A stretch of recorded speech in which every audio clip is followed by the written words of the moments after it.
ito ay rated SPG, striktong patnubay at gabay ng magulang ang kailangan. Naging matagumpay nga ang misyon ng mga gerero na patumbahin ang mga Montenegro sa pamumuno ng puwersa ng kapulisan sa pangunguna ni Rigor Dimagiba. Dahil personal kay Rigor ang misyong ito. Labis ang kanyang tuwa ng kanyang mapuruhan si Ramon, pero may sapusa ang buhay nitong si Ramon at hindi pa mamatay-matay. Nag-aagaw buhay ito sa ospital kung saan makukoma pa nga ito sa kabilang banda.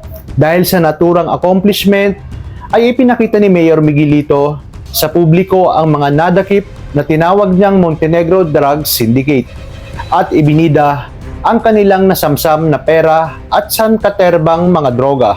Kabilang sa mga humarap sa media, sina Marites, Divina at Don Julio. Pagkatapos naman ng press con ay agad silang ipinasok sa kulungan at sa loob ng selda ay sinabi ni Divina kay Marites na mabuti nang nangyari ito kay Tanggol na hindi nanalo sa eleksyon dahil hindi ibinoto ng mga tao at ngayon ay wanted pa.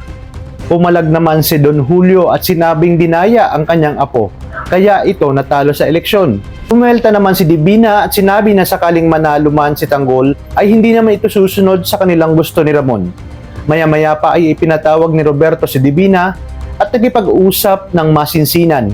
Inalok ni Roberto si Divina na kanya itong tutulungan sa kanyang kaso para makalaya kapalit ng isang kondisyon na makikipagtulungan din ito sa kanya. Sa kabilang banda, habang nag-aagaw buhay sa ospital si Ramon, ay plano ngayon ni Miguelito na ipaligpit na ang kanilang mortal na kaaway.